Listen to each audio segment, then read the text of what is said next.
Le 5e nouveau paradigme, hem, le 5e nouveau paradigme, c'est la notion de communication. Hem, En fait, on est rentré dans une logique, de plus en plus très, marketée de la spiritualité. Très, marketing, très, commercial, voilà. Et beaucoup de thérapeutes quand ils me contactent, ils me demandent en fait, voilà, est-ce qu'il faut que je mette en place, des tunnels de vente, que je fasse des choses automatisées, que je mette toute une machinerie marketing en route pour pouvoir, vendre plus. Parce qu'aujourd'hui, et bon, je suis obligé de le dire, hein, on nous vend en monts et merveilles avec, les pubs et des pubs sur Facebook. D'ailleurs, je me pose la question pourquoi ils font des pubs d'ailleurs si ça marchait si bien leur activité. Mais on voit beaucoup aujourd'hui de gens qui sont: «Tu vous VGT, on va mettre en place un plan marketing, les 5 clés, du marketing pour pouvoir, être un thérapeute et vivre de vos activités». Enfin, je vous en passe et des meilleurs, vous avez compris. Aujourd'hui, ce système de communication aseptisé, déshumanisant, il est mort. Et on le voit, hein. On le voit dans les médias mainstream, hein, qui communiquent, avec cette logique-là. Ils ont une chute libre d'audience. Qu'est-ce qui fait sens aujourd'hui? Qu'est-ce qui moi le premier, hein, qu'est-ce qui me plaît? Mais quand je vois quelqu'un qui se livre avec ses tripes, avec son cœur, qui nous raconte son histoire et qui nous parle de vécu, qui nous parle de choses qui peuvent être, difficiles, des succès aussi, mais en équilibrant les choses, en disant l'authenticité, la vérité et pas juste ce qui est joli, pas montrer la belle version de la mariée, c'est montrer toute la mariée. Voilà. Aujourd'hui, je pense que c'est une clé importante en tant que thérapeute, c'est, d'aller à la rencontre de son propre univers. Voilà, de son propre univers, parce que, en allant à la rencontre de son propre univers, de qui on est vraiment, je parle de qui on est, et en communiquant ce qui nous fait plaisir dans notre propre univers, on capte des êtres qui vont rentrer en résonance avec votre propre univers dans votre globalité. Et même si vous communiquez pas sur tout le temps, et j'en vois beaucoup, hein, qui communiquent sur le web, qui, tel nouvel, service, telle nouvelle offre, qu'est-ce qu'aujourd'hui je vais vous proposer? Puis hop, il ramène à une offre commerciale, tout le temps, tout le temps, tout le temps. En fait, moi le premier, je décroche. Par contre, quand j'ai quelqu'un qui me parle de voilà, des thérapeutes, il y a des thérapeutes qui sont artistes dans l'âme. «Tiens, j'ai vu cette publication, j'ai fait une créa, ça me plaît, je vous le partage». Hem, j'ai, voilà, vu une phrase philosophique qui me plaît, qui a du sens pour moi parce que dans mon parcours, voilà, ça résonne. On n'est pas là dans le processus de vente. Par contre, on est dans un processus de, voilà, je vous ouvre une porte un petit peu de mon univers. Et là, on est dans l'être, on n'est plus dans le faire. Et ça, c'est important aujourd'hui.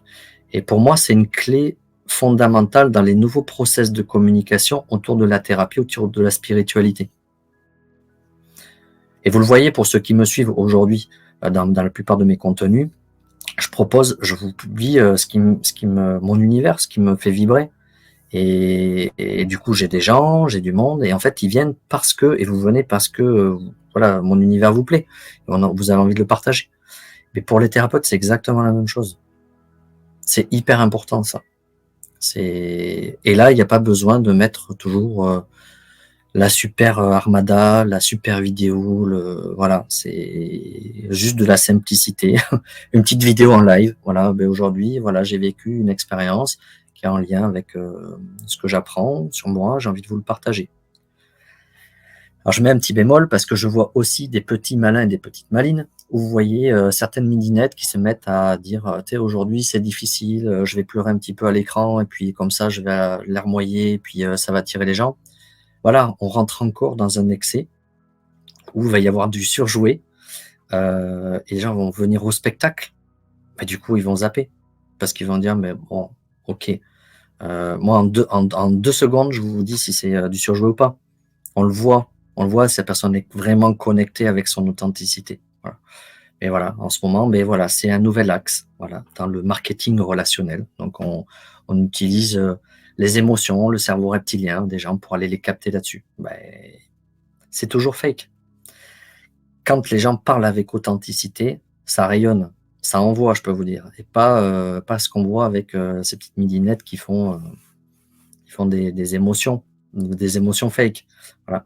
Et ça, aujourd'hui, on peut arriver, et moi, c'est ce que j'accompagne aussi, j'accompagne des thérapeutes là-dessus, pour comment on peut arriver à rester dans une authenticité, parler, mettre une petite porte ouverte sur son univers, tout en n'ouvrant pas tout, parce que des choses qui relèvent de l'intimité, mais pour donner voilà, un coup de projecteur, c'est qui vous êtes en tant que thérapeute. Voilà. Ça, et c'est tout à fait faisable, et en donnant des points de repère, des petites idées, on fait des travaux de brainstorming là-dessus, et ça donne un réservoir en fait de matière à alimenter et qui intéresse. Voilà. Donc ça, ce nouveau paradigme, il est important. Voilà, c'est le 5e nouveau paradigme qui, pour moi, c'est communiquer avec sens dans la thérapie holistique. Voilà. Et un petit dernier bonus, et ça c'est important, c'est comment construire des accompagnements en allant chercher tous ces potentiels. Je vois de plus en plus dans les suivis que je fais, des potentiels émerger, artistiques, autour des arts, voilà, autour des capacités. Parfois, il y en a, ils ont appris un enseignement, puis je dis, mais ça, je vais pas l'utiliser, ça. Et non, et en fait, on se rend compte que un être a un ensemble de palettes d'outils, et que parfois, il y a des palettes d'outils qui correspondent aux derniers outils appris, mais les vieux outils, en fait, ils sont au grenier. Et quand on met tout sur la table, qu'on met toutes les pièces du puzzle, et bien on se rend compte que chaque pièce peut s'assembler, et en fait, on essaie de trouver la pièce qui réunifie toutes les autres. Et de faire ce travail de poser et de réunir toutes les pièces, et finalement, le thérapeute se dit, ah, mais au lieu de proposer que de la sophro, que de la réflexo, j'ai d'autres choses que je peux proposer, mais je fais des dessins. Pourquoi j'intégrerais pas une partie dans mes accompagnements où, à travers le dessin, il y a des choses qui ressortent. La musique, c'est pareil. Les sons, le mouvement, et tout ça, se dit, oh mais non, mais ça, je fais ça en tant que loisir, mais bon, ça me plaît beaucoup, ça me passionne, mais bon, je vais pas le mettre dans le soin. Et non, eh bien non, on va le mettre. Et comment on peut arriver à intégrer cette partie de soi, ce qui nous fait vibrer, dans un parcours de soins. Et là, on se rend compte qu'on peut arriver à toucher une unicité en tant qu'être, en tant que thérapeute, parce qu'on va chercher l'ensemble des potentiels et de la globalité du thérapeute. Ça fait partie du voilà, nouveau paradigme bonus, le 6e, qui me paraît essentiel à comprendre. Et donc voilà. Voilà un petit peu des clés que voilà, avant de passer aux questions, mais voilà les clés que je voulais vous proposer, soumettre à votre réflexion, voilà. Et en tout cas qui marche, parce que ça fait un moment que j'ai du recul sur ces pratiques, et d'ailleurs maintenant, j'en ai fait un comment on appelle ça? Un programme d'accompagnement, voilà, sur 11 modules.